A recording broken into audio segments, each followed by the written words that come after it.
Saudara Anda menyaksikan Breaking News Kompas TV bersama saya Renata Panggalo. Militer Amerika Serikat merilis rekaman suara yang menunjukkan blokade maritimnya terhadap Iran di Selat Hormuz. To alter course to 190. If you do not comply, we will compel compliance with force. This is Warship 45. We will monitor your course for compliance at this time. Warship 45 standing by on 16 out.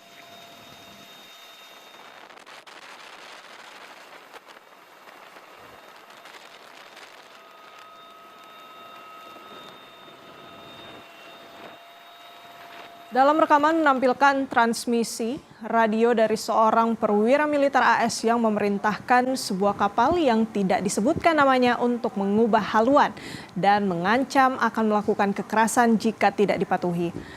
Senkom juga mencatat hingga 3 Agustus pasukan AS telah mengalihkan rute 44 kapal komersial, melumpuhkan 2 kapal dan menaiki 2 kapal lainnya selama operasi penegakan blokade terhadap Iran. Blokade tersebut diberlakukan setelah Amerika Serikat melancarkan serangan terhadap target-target Iran, termasuk pasukan Angkatan Laut AS telah meningkatkan patroli di Teluk dan perairan sekitarnya.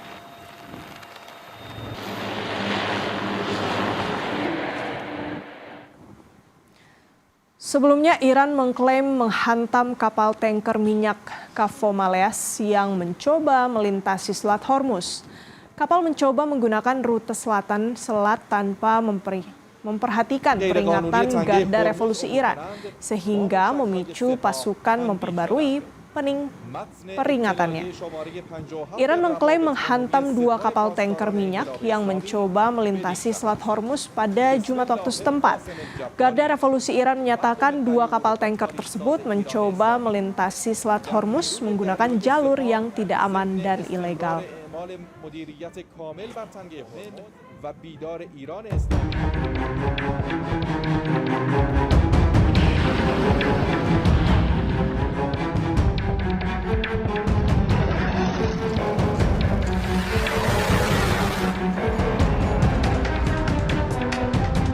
Tegas, Iran membantah duduk semeja dengan Amerika Serikat lanjut berunding.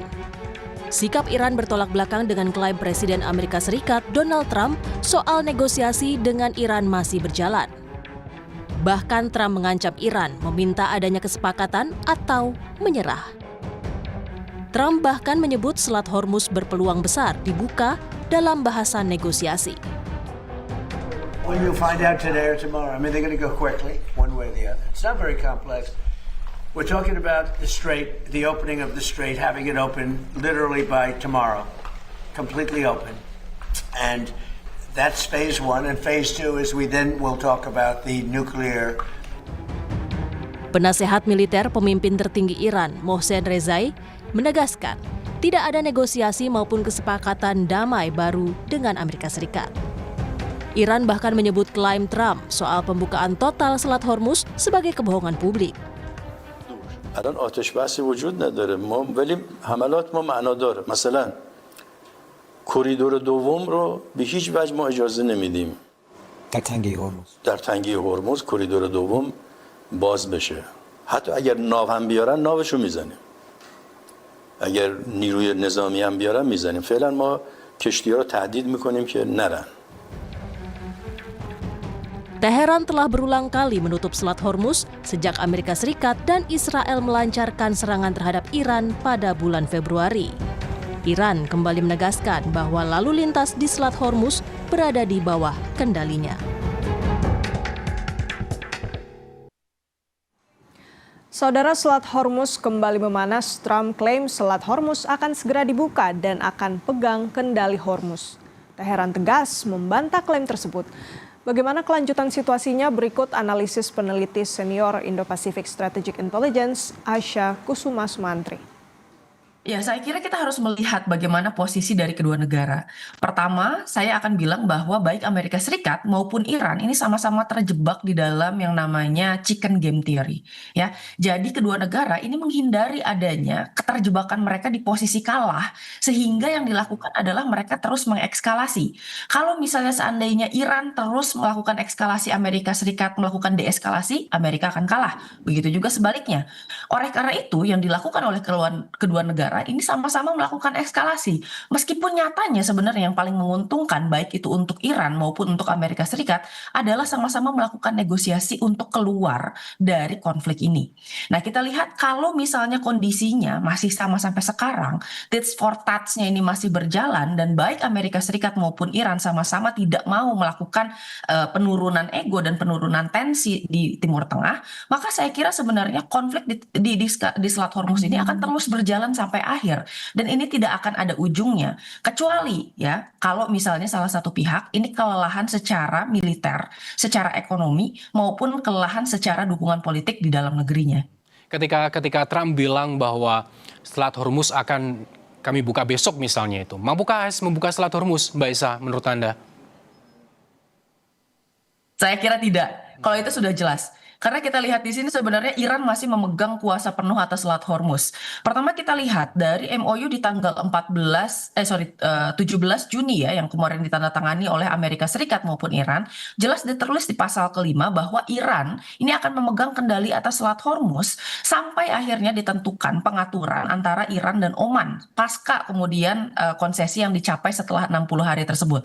Tapi sampai sekarang saya kira sebenarnya Amerika Serikat tidak melakukan apa yang kemudian disepakati di dalam perjanjian tersebut. Selain itu, Iran sekarang masih memegang kendali atas titik Selat Hormuz. Meskipun Amerika Serikat mengklaim bahwa mereka sebenarnya memiliki armada pasukan laut yang lebih kuat dan superior dibandingkan dengan Iran, saya kira sebenarnya Iran juga sekarang ini masih memegang kendali penuh. Kenapa? Yang pertama kita lihat coastal defense Iran ini masih berjalan dengan baik. Yang kedua, Iran meskipun Amerika Serikat mengklaim sudah menghabisi sekitar 30-40% dari armada laut Iran, sebenarnya Iran masih memiliki kekuatan, baik itu kekuatan yang berasal dari center of gravity-nya, yaitu dari misil-misil yang kemudian bisa diluncurkan oleh Iran, maupun kemudian dari fasilitas-fasilitas lain seperti misalnya adalah platform kapal ya yang sifatnya adalah swarm boats yang bisa kemudian menyaingi sebenarnya kapal-kapal besar Amerika Serikat. Dan kalau kita lihat sekarang kan Amerika Serikat ini sebenarnya mengandalkan kekuatan kapal-kapal destroyer yang bisa memiliki kemampuan meluncurkan misil ya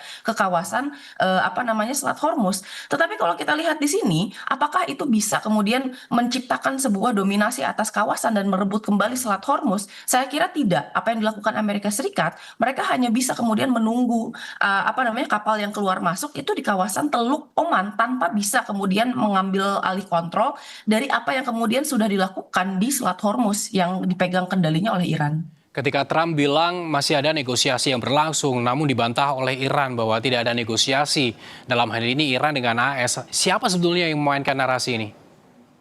Ya, kita bisa lihat bahwa ini kan sebenarnya muncul karena Trump kemarin mengklaim bahwa mereka akan melakukan serangan terbesar pasca Serang Dunia Kedua ya ke negara lain. Nah, lalu kita lihat setelah itu sebenarnya ada 3 negara yang berperan secara krusial sebagai mediator di antara Iran dan Amerika Serikat. Nah, yang pertama kita lihat itu ada Arab Saudi, yang kedua itu adalah UAE, dan yang ketiga adalah Qatar. Ketiga negara ini sebenarnya berusaha untuk mencegah eskalasi lebih lanjut. Dan sebenarnya dari pernyataan Pangeran Bin Salman sendiri, beliau menyatakan bahwa mereka lebih memilih untuk jalur negosiasi dibandingkan dengan jalur kekerasan. Dan ini sudah tercermin sebenarnya dari cara-cara mereka. Meskipun ketiga negara ini memang secara diam-diam juga melakukan serangan ke Iran, tetapi memang ada penahanan diri yang sangat kuat dari ketiga negara untuk tidak mendeklarasikan dirinya sebagai belligerent di dalam perang. Jadi rata-rata retaliasi yang mereka lakukan juga karena Iran ini menyerang negara mereka meskipun yang diserang adalah base Amerika Serikat gitu. Jadi tidak ada sebenarnya keinginan mereka untuk terlibat di dalam perang ini secara langsung.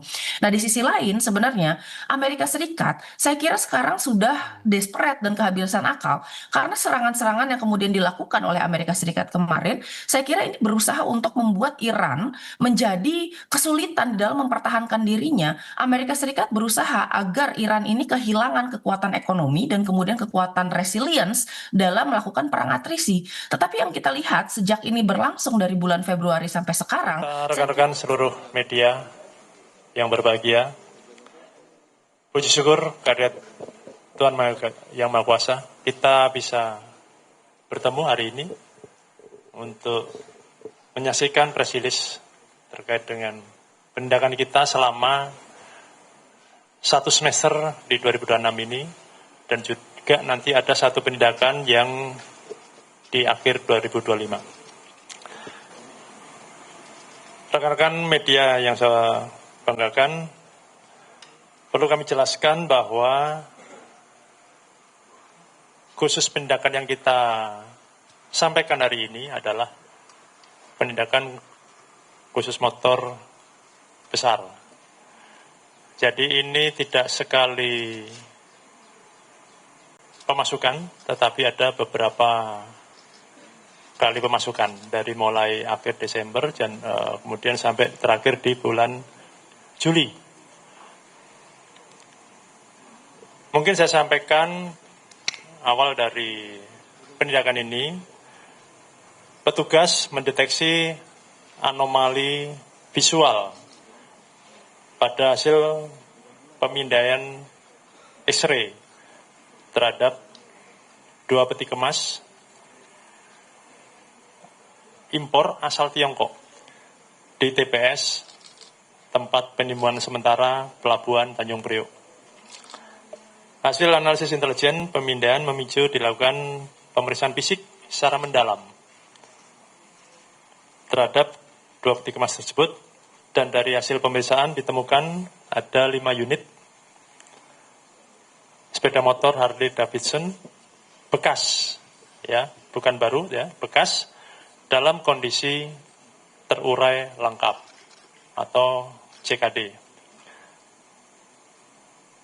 Kemudian juga diungkap upaya pengiriman 20 unit frame yang di depan kita ini atau rangka, kondisinya bekas, juga sepeda motor Harley Davidson dengan modus misdeclaration, di mana di dalam pemberitahuan impor tidak sesuai dengan yang sebenarnya di dalam peti kemas. Jadi penindakan ini adalah beberapa rangkaian atau dokumen atas importasinya. Untuk pelanggaran,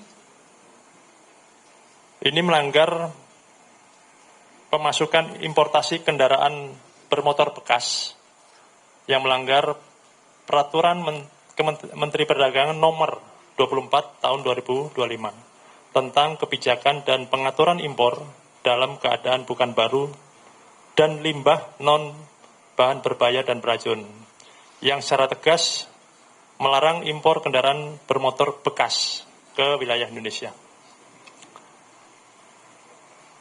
Upaya ini, keberhasilan ini dari pelaksanaan optimalisasi alat pemindai peti kemas yang terintegrasi di Pelabuhan Tanjung Priok, sehingga pentingnya pemindaian alat pemindaian ini mendukung tugas pelaksanaan dari Bea Cukai. Juga dikombinasikan dengan analisis intelijen dan juga pemeriksaan fisik secara selektif dan terbukti mencegah adanya upaya pemasukan importasi yang ilegal.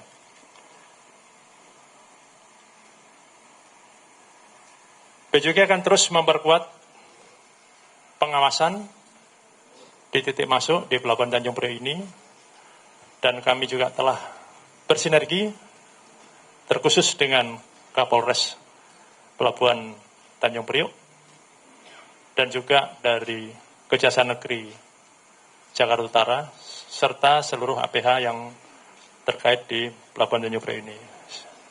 Sinergi sudah terbangun dengan baik, dan kita ke depan akan terus lakukan sinergi secara bersama-sama. Ini tidak hanya penindakan hari ini yang kita apresiasi, tapi sudah beberapa kali penindakan yang sudah kita sinergikan di beberapa bulan kemarin. Mungkin itu dari saya. Untuk tindak lanjutnya, ini telah dilakukan penelitian atas dokumen impornya dan telah dilakukan pemanggilan-pemanggilan, dan saat ini barang ini telah kita nyatakan status barang dikuasai negara.